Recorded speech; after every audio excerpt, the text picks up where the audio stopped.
guys, it's Alex. Today I'm trying like a different type of video format. I'm just gonna voice over the entire video, describe like what I was doing during the climb and stuff.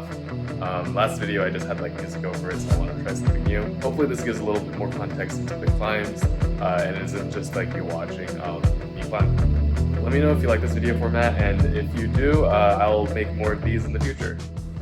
Alright, so this climb starts with a really big first move. There is actually a hold lower than this, but it's kind of small, so I just opted to go for the big move to the big hold. After this, I try to get myself up.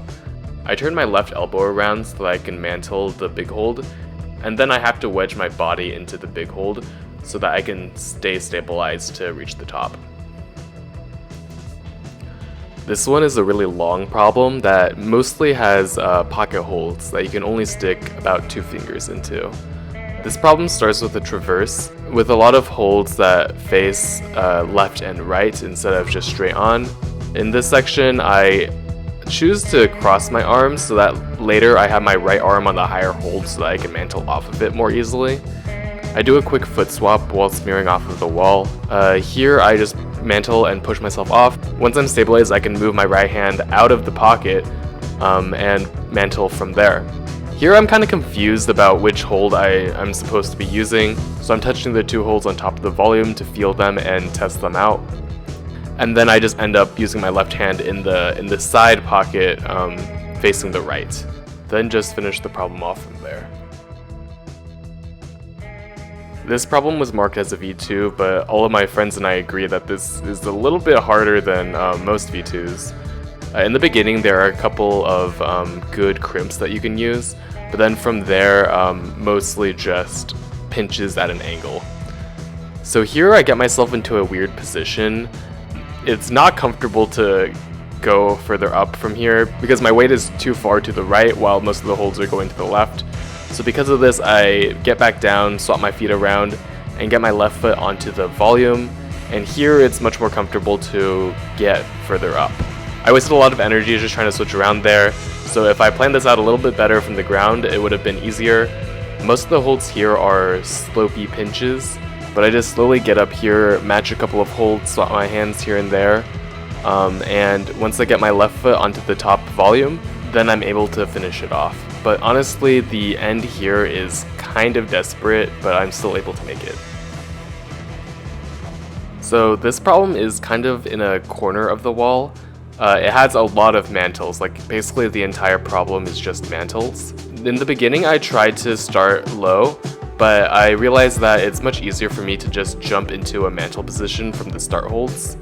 After that, I grab the small hold in the next volume, do some really precise footwork to get my foot around the bottom foothold. Here the position feels really awkward. Almost all of my weight is on my left arm. Then I turn my right elbow around so that I can get a mantle, and I float just off of my hands for a second until I do a really flexible move and get my left foot all the way around on top of my left hand. Once I get up, I try to grab this pinchy part of the blob looking hold. From this position, I'm thinking of getting my right foot up onto where my right hand is. The position's awkward, so I try to jump and swap my right hand around, but in doing so, I fall off. The next try, I also try to jump and swap my hand around, but I fall again. Here's my final attempt from the beginning. Here you can see I stick with the same beta in the beginning, exactly the same as the first try I did. I still do the floating move, except I struggle a little bit there to get my foot up. Once I have my foot up, I know this position pretty well. I copy the beta of one of my friends and just go for the next hold on top of the volume instead of trying to get my right foot up first. And from here, just jump for the end.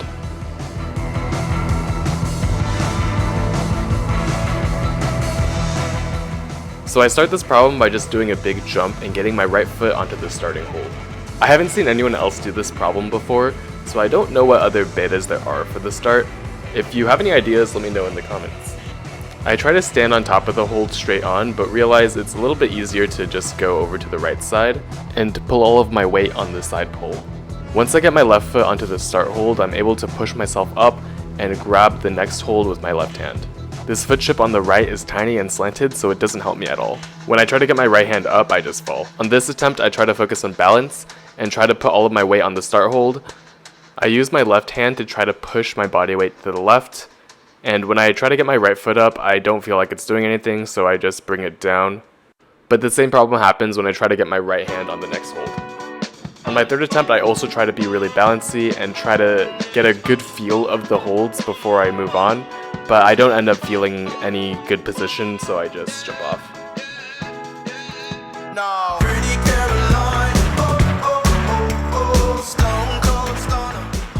On this attempt, I find a really cool rest position that I can get on the start hold, where I don't have to have my hands on the wall at all.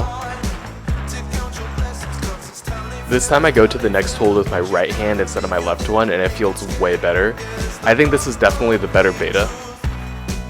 Once I bump my right hand, I can get my left hand up, but I end up still running into the same problem with the right foot chip. I think I'm pretty close to getting this problem, so I'm hoping I can get this in the next session.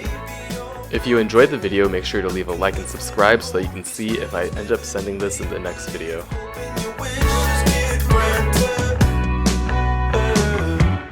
I know you